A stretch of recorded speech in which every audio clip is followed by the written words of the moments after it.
দারুণ মজার নামের এই রান্নাটি এনেছিলাম কিছুকাল আগে কুমুদিনী সিরিজে।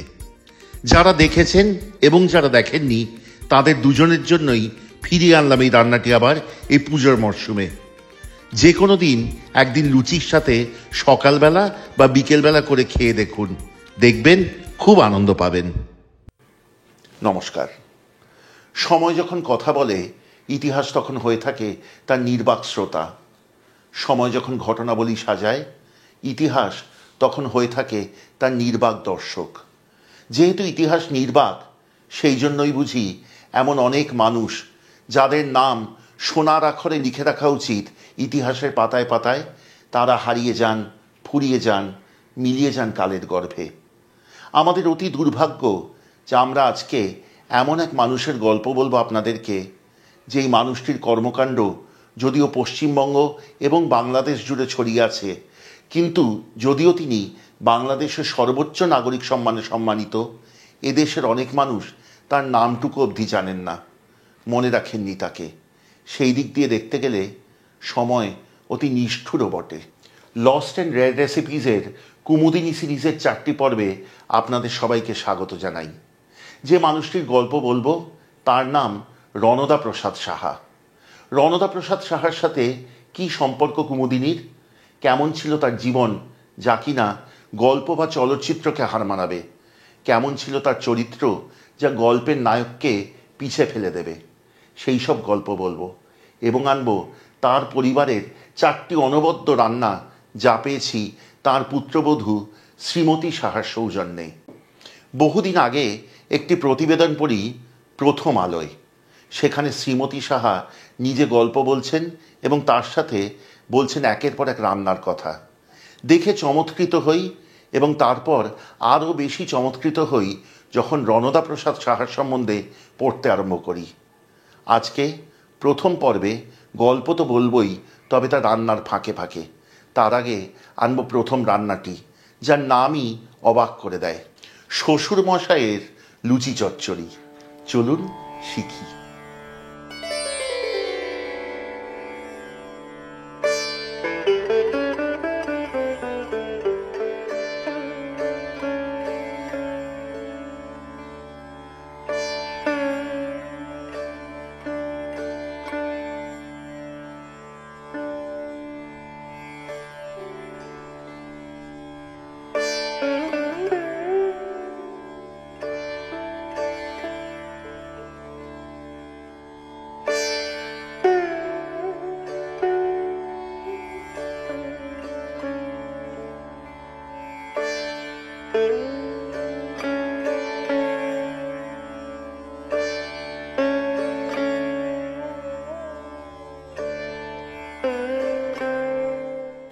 শ্রী রণদা প্রসাদ সাহার অন্যতম গুণ ছিল তাঁর অতিথি বৎসলতা। তিনি যেমন খেতে ভালোবাসতেন তেমনই খাওয়াতে ভালোবাসতেন। এই দিক দিয়ে তিনি ছিলেন আদর্শ বাঙালি, যদিও তার চরিত্রের অন্যান্য অনেক দিক বাঙালির মধ্যে আজও খুঁজে পাওয়া দুর্লভ, যেমন তার উদ্যোগ, তার ঝুঁকি নেবার ক্ষমতা ইত্যাদি। রণদা প্রসাদ সাহা যখনই কোনো বাড়িতে অতিথি আসতেন তখন তাদের জন্য লুচির ব্যবস্থা করতেন সাধারণত, এবং তার সাথে বলতেন একটি বিশেষ চচ্চড়ি করতে। এই চচ্চড়ি আমি আগে কোথাও দেখিনি। শ্রীমতী সাহা যখন এই চচ্চড়ির বর্ণনা করছেন তখন তিনি স্বাভাবিক কারণেই তাঁর শ্বশুরমশাইয়ের নামে এর নাম দিচ্ছেন শ্বশুরমশাইয়ের লুচি চচ্চড়ি, কারণ এটি লুচির সাথে খাওয়া হয়। এই রান্নার জন্য প্রথমে কড়াইয়ে সর্ষের তেল গরম করব, তারপর হালকা ভেজে তুলব নুন হলুদ দিয়ে মেখে রাখা চিংড়ি মাছ।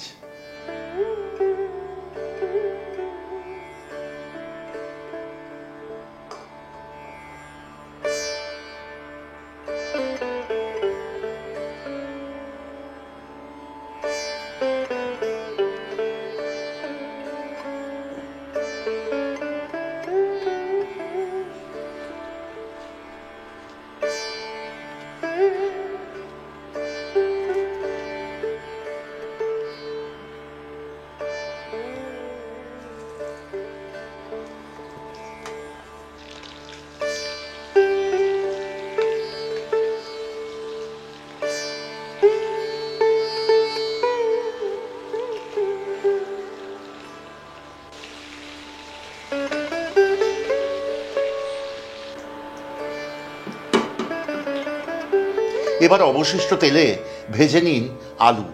আলু লম্বা ফালি করে কাটবেন, সাথে দেবেন নুন আর হলুদ। তারপর আসুন মূল রান্নায়, যখন ফোড়ন দেবেন কালো জিরে এবং কাঁচা লঙ্কা।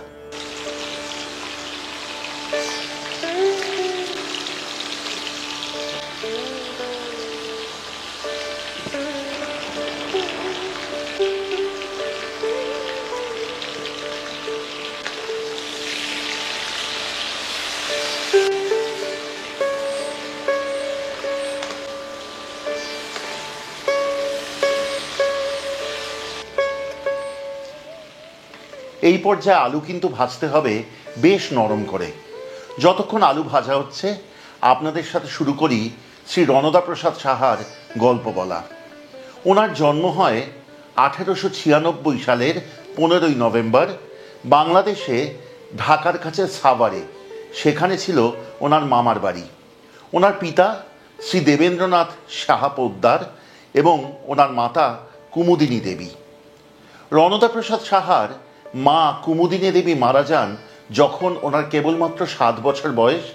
ওনার মা সন্তান প্রসবকালে টিটেনাস হয়ে মারা যান, অর্থাৎ ধনুষ্টঙ্কার।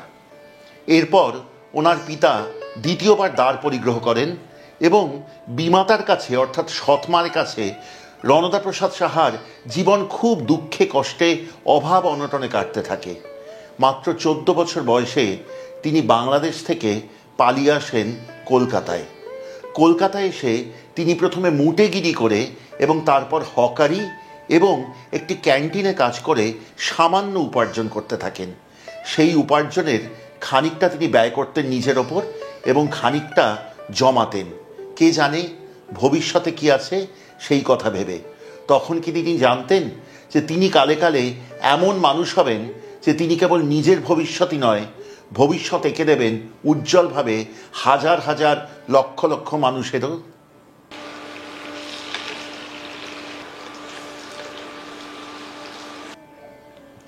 এই সময় পৃথিবীর বুকে নেমে আসে প্রথম বিশ্বযুদ্ধ। মাত্র 16 বছর বয়সে রণদা প্রসাদ বাবু গিয়ে যোগদান করেন ব্রিটিশ সৈন্যবাহিনীর বেঙ্গল অ্যাম্বুলেন্স বিভাগে এবং সেই সূত্রে পাড়ি দেন সুদূর মেসোপটেমিয়া, অর্থাৎ বর্তমান ইরাকে।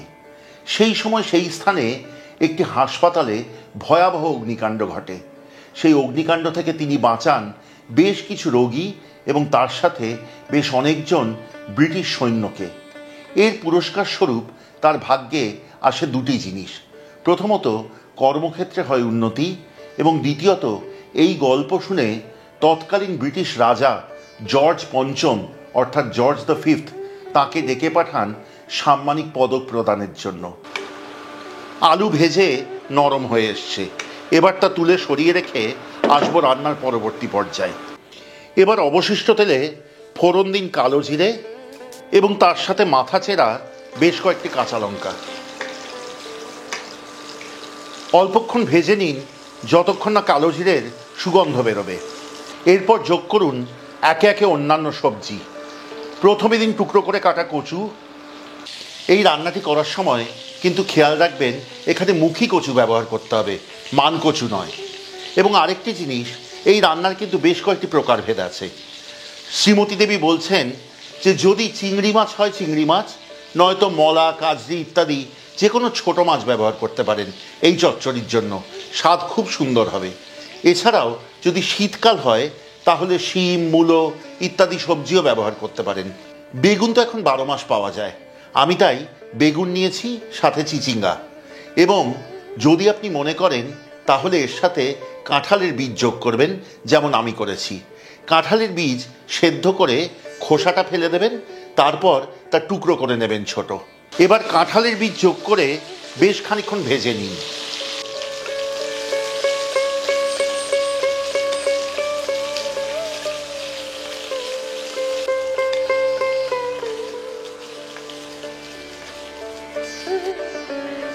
কচু আর কাঁঠালের বীজ ভাজা হয়ে গেছে।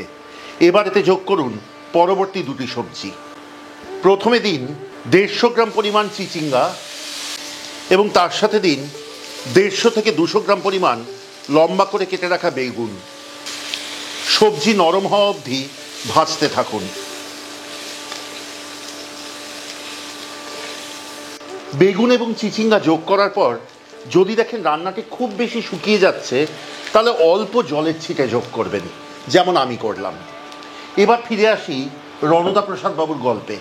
রণদা প্রসাদ বাবু ভারতবর্ষে ফিরে আসেন। প্রথম বিশ্বযুদ্ধ শেষ হয় এবং তিনি ইস্তফা দেন সৈন্যবাহিনীর পদ থেকে। এরপর তিনি যোগদান করেন ভারতীয় রেলওয়েতে। সেখানে তিনি চাকরি নেন টিকিট কালেক্টরের। এইভাবে এই অবধি উত্থানের গল্প ধরা থাক। এরপর কিভাবে তার স্বপ্ন রঙিন পাখা মেলে উড়বে আকাশে এবং শত শত হাজার হাজার মানুষের কল্যাণার্থে সে জীবন নিয়োজিত হবে, সেই গল্প আগামী পর্বে। তবে হ্যাঁ, এখানে বলি, কেমন লাগছে আজকের পর্বটি দয়া করে আমাদের কমেন্টে লিখে জানান। যদি ভালো লাগে অবশ্যই শেয়ার করুন। এই সব মানুষের গল্প, এই সব রান্নাগুলি আমি বিশ্বাস করি বেঁচে থাকা উচিত এবং তা বেঁচে থাকবে কেবলমাত্র আপনাদের মাধ্যমে। যদি শেয়ার করেন তাহলে আরও অনেক মানুষ জানতে পারবেন এই সব গল্প এবং শিখতে পারবেন এই সব রান্নাগুলি। যদি ভালো লাগে সাবস্ক্রাইব করে সঙ্গে থাকবেন, খুব আনন্দ পাবো। আর যদি মনে করেন আমাদের চ্যানেলের সব রান্না সর্বপ্রথম পৌঁছবে আপনার কাছে, তাহলে দয়া করে বেল আইকনটি টিপে দিতে ভুলবেন না।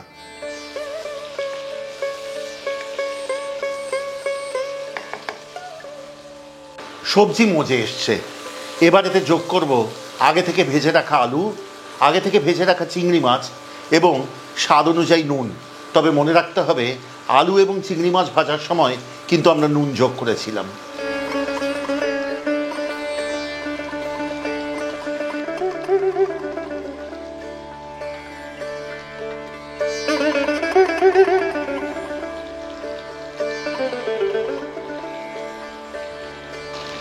এরই সাথে রান্নাটিতে যোগ করুন আরও গোটা 2-3 ভেঙে দেওয়া কাঁচা লঙ্কা। এবার রান্নাটি কষান পরবর্তী 2 থেকে 3 মিনিট মাত্র।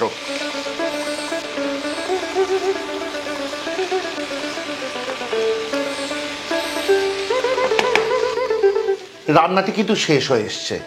তবে এই পর্যায়ে দুটি কথা না বললেই নয়। প্রথমত, আজকে রান্নাটি করছি শ্রীমতী সাহার শ্বশুরমশাইয়ের লুচি চচ্চড়ি। ওনার শ্বশুরমশাই অর্থাৎ শ্রী রণদা প্রসাদ সাহা সম্বন্ধে বলতে বলতে এতই উদ্বেল হয়ে পড়েছি যে শ্রীমতী সাহা সম্বন্ধেই কিছু বলা হয়নি। উনি কিন্তু বাংলাদেশের অতি বিখ্যাত রন্ধনবিদ। ওনার রান্না খেয়েছেন স্বয়ং ভারতবর্ষের প্রাক্তন রাষ্ট্রপতি শ্রী প্রণব মুখোপাধ্যায়। এছাড়াও বাংলাদেশের রাষ্ট্রনায়ক এবং অন্যান্য অনেক বিখ্যাত গণ্যমান্য ব্যক্তি ওনার রান্না খেতে অত্যন্ত পছন্দ করেন। এই সিরিজের 4টি পর্ব জুড়ে যে 4টি রান্না আনবো তার প্রত্যেকটি কিন্তু অতি সুন্দর এবং প্রত্যেকটি ব্যতিক্রমী। কাজেই আপনাদের সবার কাছে অনুরোধ, আপনারা কিন্তু এই সিরিজের প্রত্যেকটি রান্না মনে করে দেখবেন, কারণ এর সাথে থাকবে শ্রী রণদা প্রসাদ সাহার অপূর্ব বর্ণময় জীবনের পুরো গল্পখানি। আমাদের সাথে কিন্তু যোগাযোগ করেন পৃথিবীর নানান প্রান্ত থেকে, আক্ষরিক অর্থে বলছি নানান মানুষ। কেউ প্রবাসে থাকেন, তারা কলকাতায় তাদের প্রিয়জনদের জন্য খাবার পৌঁছতে চান। কেউ বা কলকাতা থেকে নিজেদের জন্য অর্ডার করতে চান খাবার। কেউ বা ভাগ করে নিতে চান আমাদের সাথে তাদের পারিবারিক রান্নার রেসিপি। কেউ বা ভাগ করে নিতে চান তাদের পরিবারের গল্প, কারণ এই চ্যানেল ততখানি গল্পের যতখানি রান্নার। কিন্তু তাদের সবাইকে বলি, আমাদের যোগাযোগ করবার নম্বর হলো 6291834357। আরেকবার বলি, আমাদের যোগাযোগ করুন সকাল 11টা থেকে সন্ধ্যে 7টার মধ্যে, সোম থেকে শনিবার, 6291834357 এই নম্বরে। রান্নাটি শেষ, শ্বশুরমশাইয়ের লুচি চচ্চড়ি এবার কিন্তু পরিবেশন করার পালা। আমি পরিবেশন করব গরম ফুলকো লুচির সাথে। আপনি চাইলে পরোটা বা রুটির সাথেও খেতে পারেন। আর হ্যাঁ, শেষে বলি, যদি কাঁঠালের বীজ অথবা চিচিঙ্গা অথবা কচু এরম কিছু না পান, আপনি হাতের কাছে যা আছে তাই দিয়ে এবং ছোট মাছ দিয়ে এই রান্নাটি করে দেখুন। যদিও মাছের সাথে লুচি খেতে সাধারণত ভালো লাগে না, এই চচ্চড়ি কিন্তু একবার খেলে ভুলতে পারবেন না, কথা দিলাম।